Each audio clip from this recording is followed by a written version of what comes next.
오늘은 양평동교회 창립 120주년, 이 교회를 여기까지 인도하시고 영광 받으신 주님께 다시 한번 영광을 돌리고, 그리고 오늘 우리 또 장한석 장로님 이렇게 힘차게 기도해 주시고, 또 우리 기도 많이 하시는 김영분 권사님께서 말씀을 이렇게 또 봉독해 주시고, 또 원로 목사님 함께 하시니 예배가 훨씬 더 풍성하고 또 은혜로운 것 같습니다.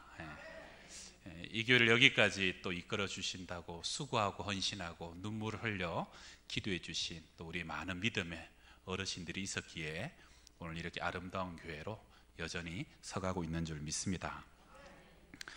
과거 교부들이 유명한 말을 했는데요, 성도는 하나님을 아버지로 모시고 섬기는 자들이고, 또 나 자신을 하나님의 자녀로 믿는 자들이 성도들이고, 그리고 또 하나 교회를 어머니로 섬김을 통해서 구원받는 것이 바로 성도들이다.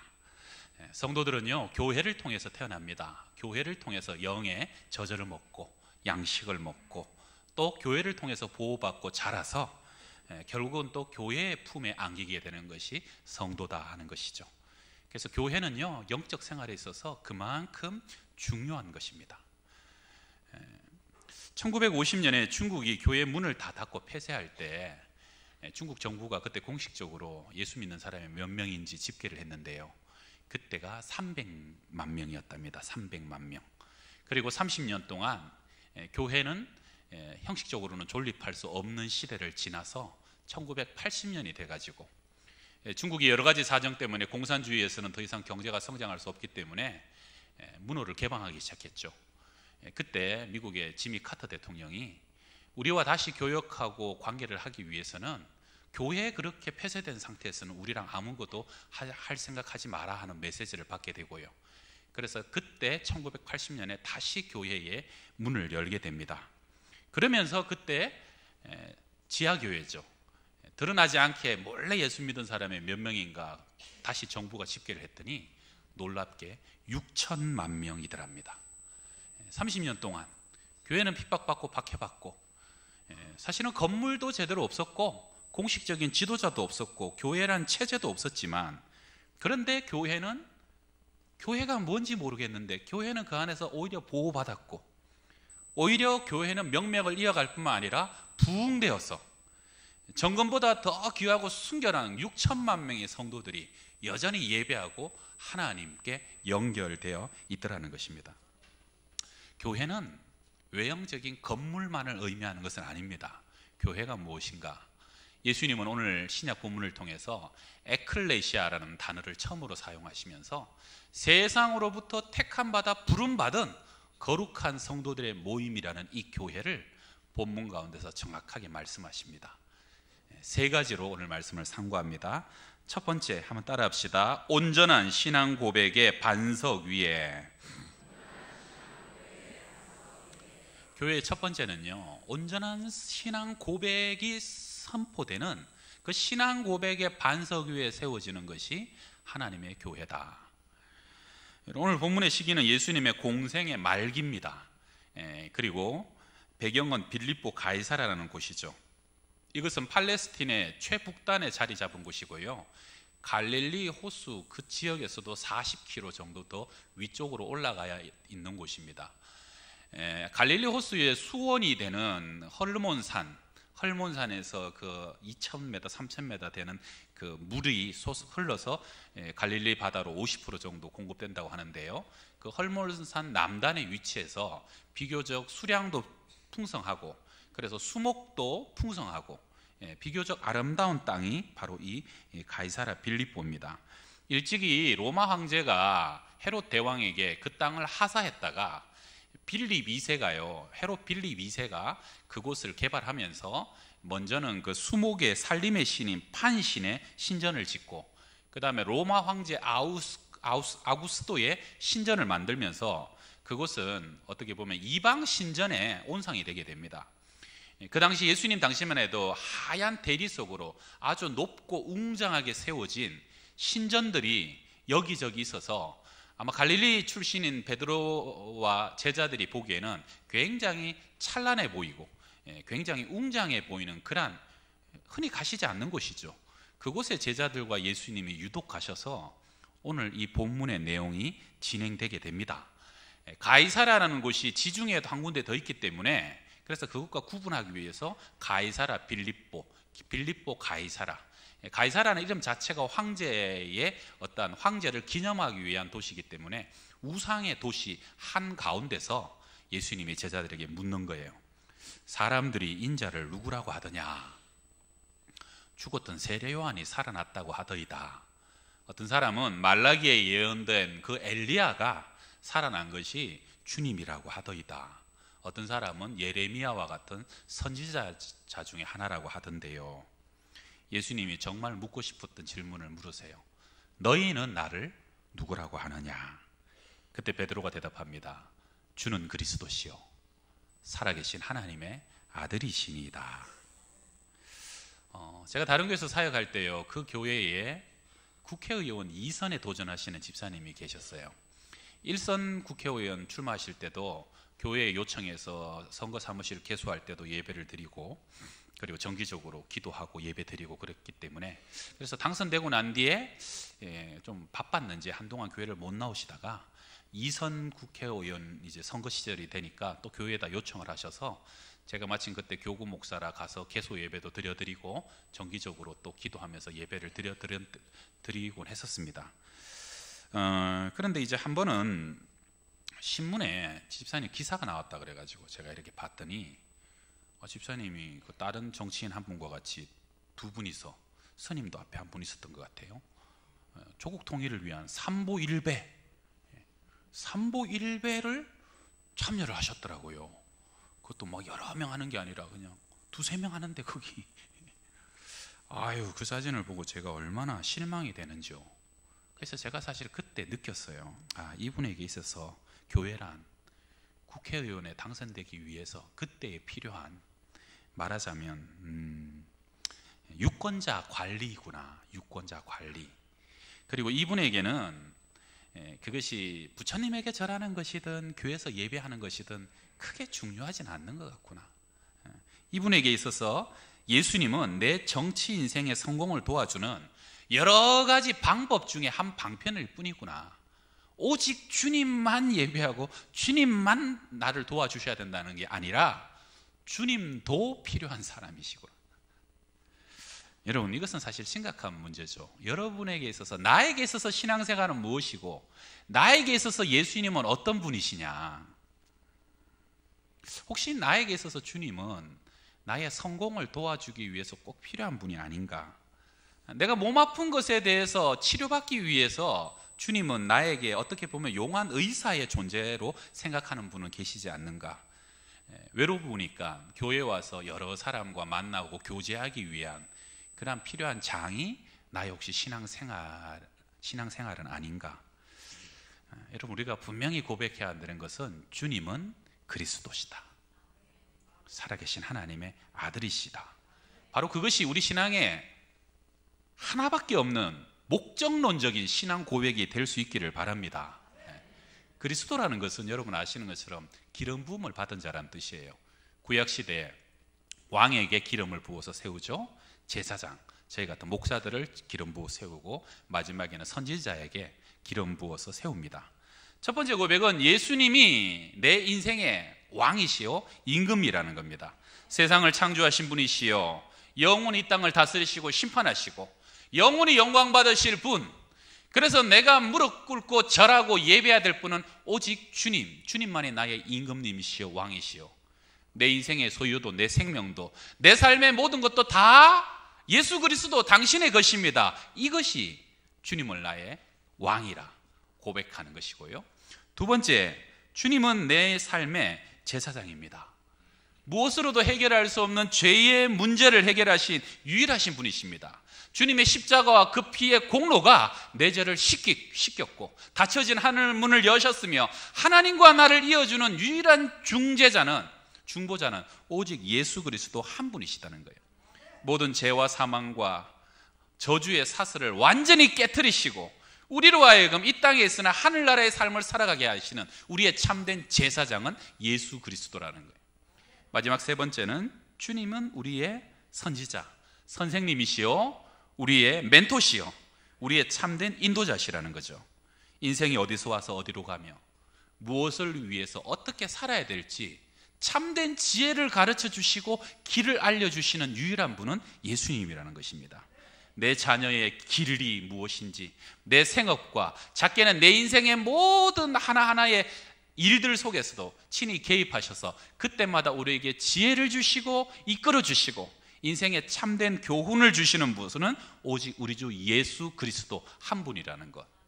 여러분, 바로 그 고백이 주님은 나의 그리스도, 나의 왕이십니다. 나의 참된 제사장이시고 내 인생의 참된 선지자시라는 고백이라는 것이에요. 여러분, 교회라는 것은 뭐냐면요, 그러한 믿음의 고백을 한 사람들이 모였을 때 그 위에 세워지는 교회가 흔들리지 않는 견고한 교회, 반석 위에 세워진 교회가 된다는 것입니다. 죄송하지만요, 교회는 돈 많은 사람들 위해 세워지지 않아요. 세상에 힘있고 권세 있는 사람들 위해 세워지지 않아요. 아무리 그러한 사람들이 많이 모여서 교회를 떠받치고 있어도요, 때가 되면 그 사람들은 떠나갑니다. 때가 되면 다 무너져 버립니다. 흔들리는 교회가 될 수밖에 없다는 것이에요. 교회의 첫 번째 근간은 주님은 내 인생의 그리스도시요 살아계신 하나님의 아들이십니다. 바로 그것 때문에 내가 주님을 믿고 이 교회를 섬긴다고 고백할 때 바로 그러한 사람은 많든 적든 그 사람들이 반석이 되어서 흔들리지 않는 교회의 가장 든든한 기초가 되는 줄 믿습니다. 처음 신앙생활 할 때는요, 사실은 몸이 아파서 삶의 문제와 상처 때문에 다른 이유 때문에 교회에 나오게 됩니다. 그래서 제자들도 처음부터 그런 신앙 고백한 거 아니에요. 공생의 말기, 우리도요 신앙의 연륜이 쌓이고 주님과 예배와 말씀을 통해서 주님을 더 깊게 만나게 되었을 때 종국적으로 우리가 고백할 수 있는 그 신앙의 고백은 주님은 내 인생의 그리스도시요 살아계신 하나님의 아들이시니다. 날마다 고백하며 주의 교회 섬겨가는 성도님들 다 되시기를 축원합니다.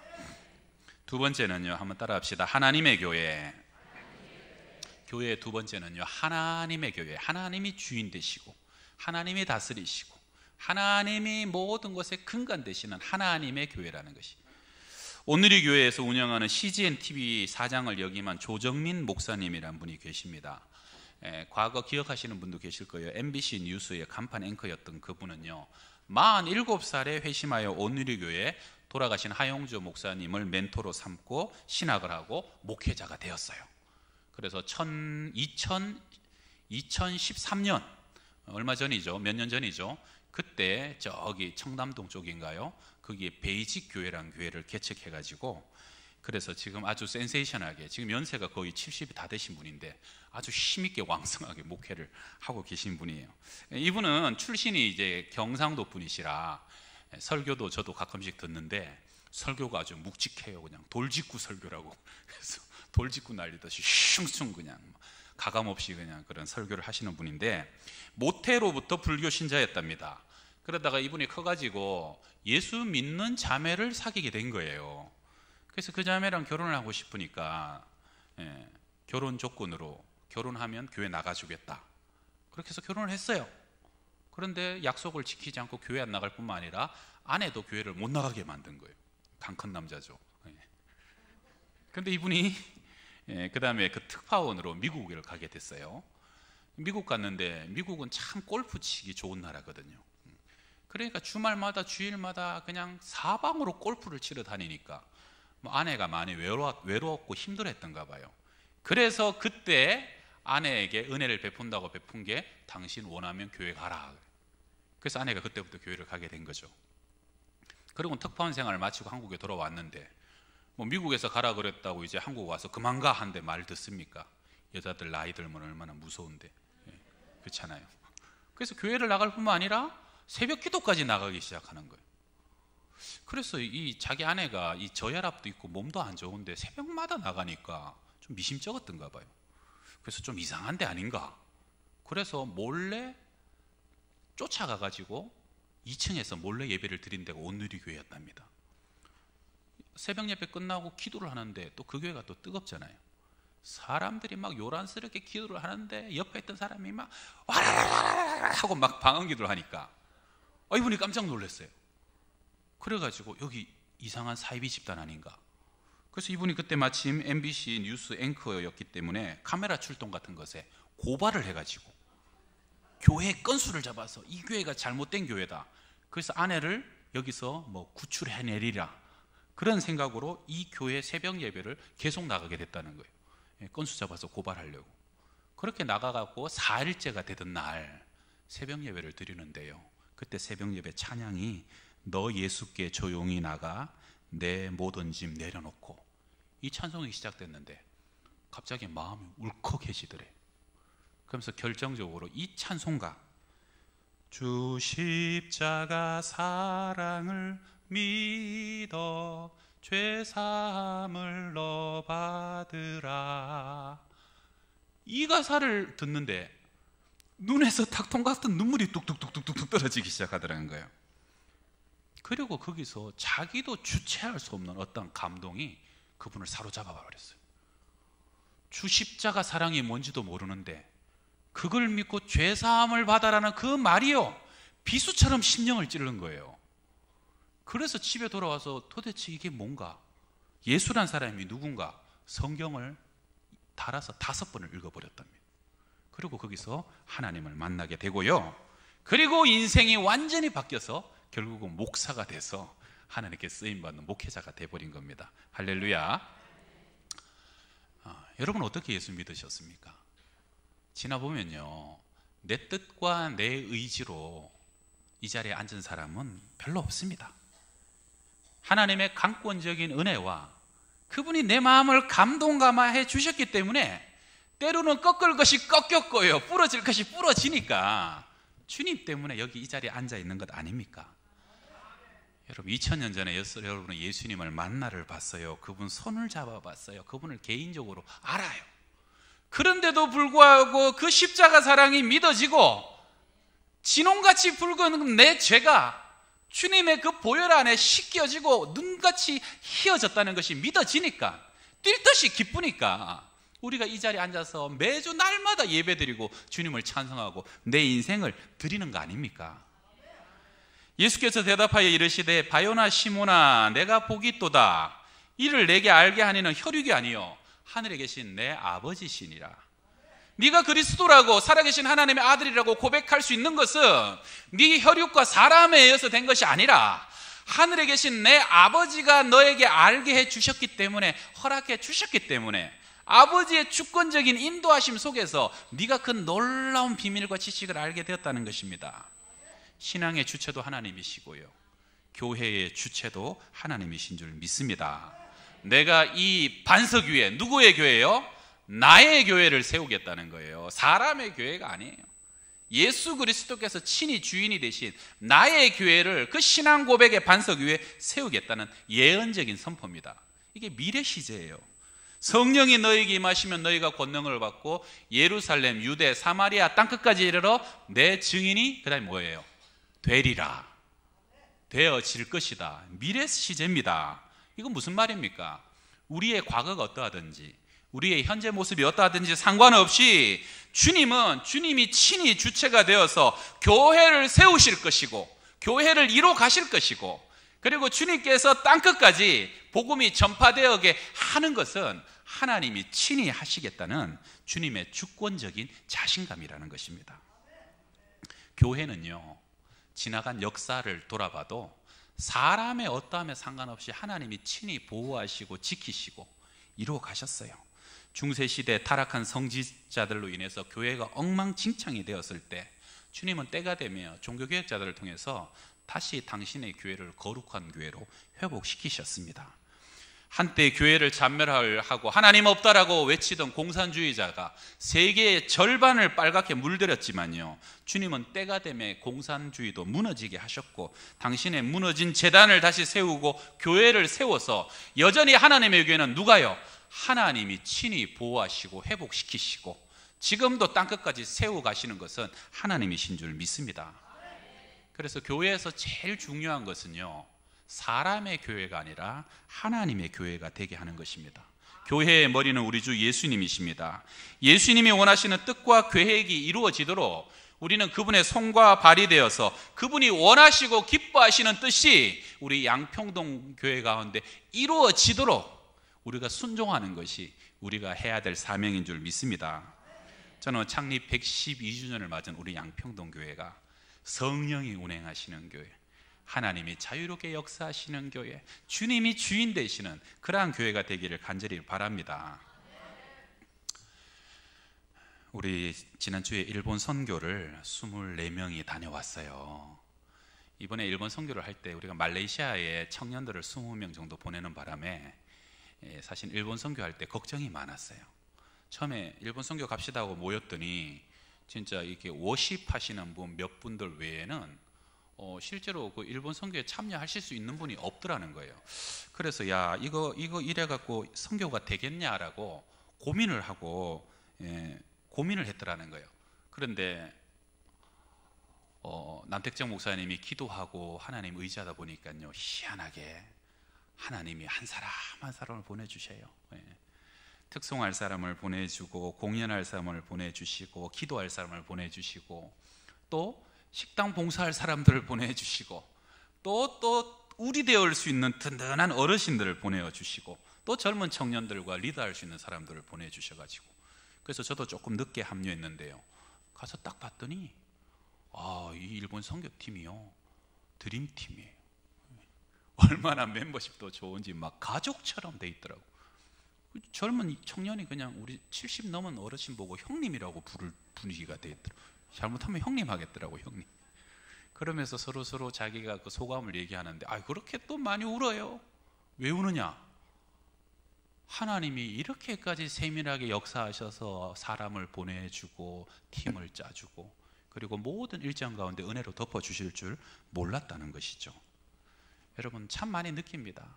하나님이 기뻐하시는 일은 하나님이 역사하시는구나, 하나님이 책임져 주시는구나. 저는 한마디 더 드리고 싶은 거는요, 일본에서만 그런 게 아닙니다. 하나님의 그 섬세하신 인도하심과 하나님의 그 섬세하신 간섭하심은요, 우리의 일상적인 모든 삶 속에 동일하게 역사되고 있는 줄 믿습니다. 믿음의 눈을 들어 오늘도 우리의 가정과 삶과 그리고 이 교회 가운데 주인 되셔서 친히 주관하시는 그 주님과 늘 동행하시는 하나님의 교회 다 되시기를 축원합니다. 마지막 세 번째 한번 따라합시다. 음부의 권세가 이기지 못하는 교회. 오늘 우리 찬양한 찬양이죠. 반석 위에 세운 교회, 흔들 자가 누구랴. 모든 원수 애워싸도 아무 근심 없도다. 할렐루야. 또 내가 내게 이르노니 너는 베드로라. 내가 이 반석 위에 내 교회를 세우리니 음부의 권세가 이기지 못하리라. 성도는 홀로 있으면 연약한 양일 뿐입니다. 늑탈하고 수탈당하는 양이라는 거죠. 근데 참 놀라운 비밀이에요. 그 성도가 모여서 하나가 되면요, 두세 사람이 모인 곳에 주님이 함께 하시고 교회가 되고, 그 교회는 곧 군대가 됩니다. 세상을 변화시키는 하나님의 능력이 됩니다. 여러분, 우리나라도 얼마나 척박했습니까? 우리 이 앞에 있는 언더우드의 기도 보면 얼마나 그 시대를 알 수 있어요. 지금은 아무것도 보이지 않습니다. 미신과 우상만이 가득한 이 땅, 어둠이 가득한 이 땅 속에 하나님이 변화되기를 시작하실 때 먼저 교회를 세우십니다. 교회를 통해서 주님의 빛이 드러나요. 주님의 능력과 은혜가 흘러가요. 교회 가운데 교회가 세워지면 여러분, 미신이 떠나갑니다. 우상이 떠나갑니다. 교회가 부흥되는 곳에 모든 저주가 떠나가고요, 피죽도 먹지 못했던 사람이 교회가 부흥하면서 그들의 영육이 강건해지고 풍성해지는 것이, 그게 교회로부터 흘러가는 축복이라는 것입니다. 할렐루야.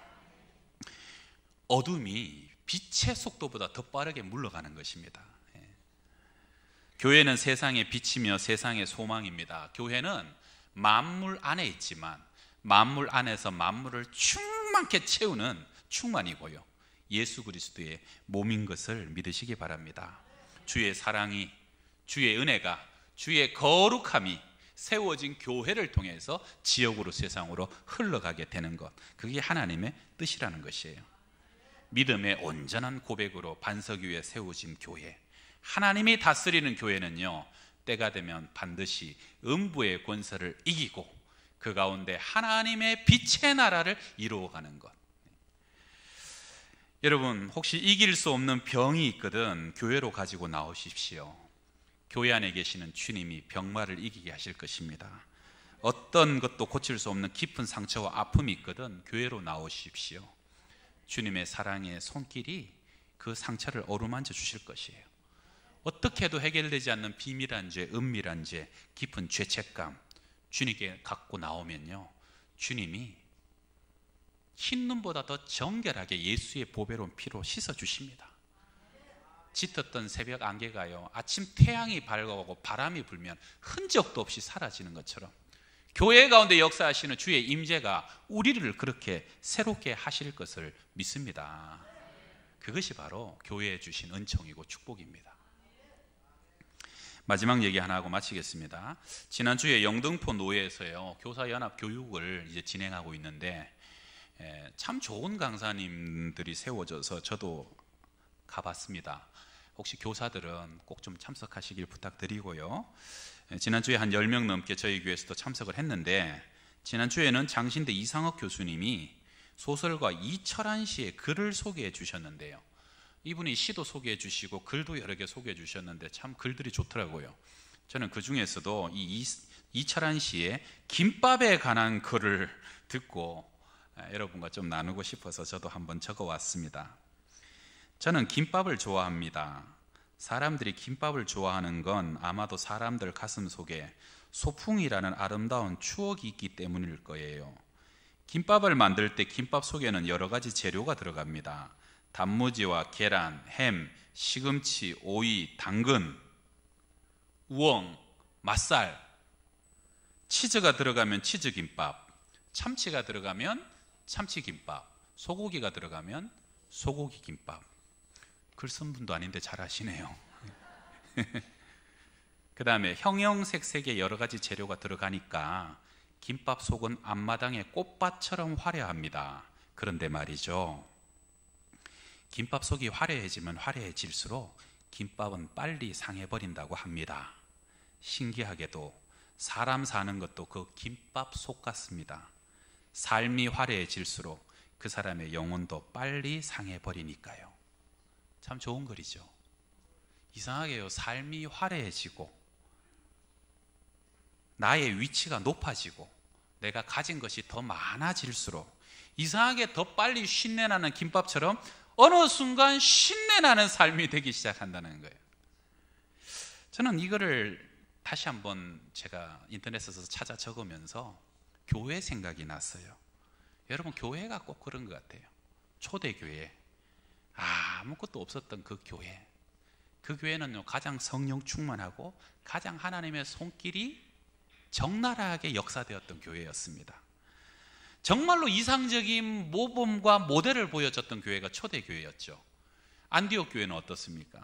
그 안디옥 교회도 마찬가지로 초대교회처럼 성령이 말씀하셨어요. 내가 따로 세우는 바울과 바나바를 안수하여서 선교 보내버려라. 개척한 지 1년밖에 안 된 교회가 바울과 바나바 최고의 사도들을 선교사로 파송해버립니다. 아무 대책도 없이. 그런데요, 함께 성령의 음성을 듣고 거기서 순종하여서 선교사를 파송했더니 그 두 사람이 온 유라시아 대륙을 복음화 합니다. 안디옥 교회가 더 부흥하고 그들의 열매가 안디옥 교회의 열매가 된 것은 자명한 일이죠. 하나님이 교회의 주인 되시고 하나님의 뜻에 순종하는 교회는 하나님께서 상상치도 못하시는 은혜와 복을 주시는 줄 믿습니다. 그런데 그랬던 초대교회가요, 313년에 콘스탄틴 대제에 의해서 기독교가 로마의 국교가 되고요, 그 다음부터 교회 안에 모든 특권이 주어지고 소위 말하는 힘 있는 집안의 자녀들이 너나 없이 사제가 되겠다라고, 너나 없이 성직자가 되겠다라고 몰려들기 시작하면서부터 교회는 변질되기 시작합니다. 타락합니다. 1000년의 교회의 중세의 암흑기를 거치게 되죠. 이게 참 아이러니한 일입니다. 여러분, 중국 교회가 저 30년 동안 어디 소리내어서 기도를 했겠어요? 소리내어서 찬송을 했겠어요? 예배 드린다고 광고를 했겠어요? 그런데 그 30년 동안 오히려 더 순결한 신앙이 되고 정결한 신앙이 되고요, 20배가 넘는 성도들로 주님께서 부흥시키고 여전히 교회를 지키신 하나님의 손길은 아무것도 없는 것 속에 더 강력하게 역사되었다는 겁니다. 1907년 여러분 평양 장대영 교회, 우리 교회가 창립되던 그해 강력한 영적 부흥의 물결이 시작됐죠. 그리고 그 은혜가 흘러서 우리 교회도 또 창립된 줄 모르겠습니다. 저는요 112년 전에 저 평양과 북한에 흘러갔던 그 놀라운 은혜의 물결이 지금 비록 공산주의 때문에 억압되어 있고 드러나지 않지만 그 지하교회에서는 여전히 눈물로서 믿음으로 기도하는 성도들이 분명히 존재한다라고 믿습니다. 여러분, 음부의 권세는요 그 온전한 신앙 고백과 믿음을 절대로 이기지 못하는 거예요. 때가 되었을 때 다시 저 땅이 열리고 교회가 다시 세워질 때 우리가 생각하지 못하는 놀라운 믿음의 사람들이 준비되어 있는 것을 우리가 보게 되리라라고 저는 믿습니다. 결론적으로 교회는 건물이 아니고요, 숫자도 큰 문제가 아니고 재정이 많고 적음도 문제가 아닙니다. 교회의 가장 중요한 것은 뭡니까? 교회는 사람입니다. 사람. 순결하고 온전한 믿음으로 주님의 거룩한 신부된 여러분, 바로 여러분이 그러한 교회의 한 사람 한 사람이 되시고 우리가 모여서 타오르는 횃불이 되고요, 바다처럼 물 한 방울 한 방울에 모여서 강력한 깊이를 갖고 힘을 가진 바로 그러한 그 교회가 되어서 우리가 세상 끝날까지 주님 오실 때까지 우리 양평동 교회를 하나님 기뻐하시고 영광 받으시는 교회로 이어갈 수 있기를 주의 이름으로 축원합니다. 기도합시다. 주님의 은혜로 우리 양평동 교회가 112년 동안 평안 속에 부흥되게 하셨고 여기까지 인도하신 주님을 찬양합니다. 주님, 이 땅 위에 지금의 교회가 많이 어렵고 점점 쇠퇴해 갑니다. 우리 양평동 교회를 이때에 이 가운데 불러주신 주님, 우리 안에 계속적으로 하나됨을 이루게 하시고 쉽게 끊어지지 않는 삼겹줄이 되게 하셔서 감사합니다. 원하오니 예수를 내 인생의 그리스도로 고백하는 교회, 하나님이 주인 되시는 교회, 성령의 인도하심을 따라 그 안에서 하나됨을 이루어 음부의 권세를 이기고 이 땅 위에 하나님이 기뻐하시는 주님의 뜻을 이루는 그러한 교회가 되게 하여 주시옵소서. 예수님의 이름으로 기도드립니다. 아멘.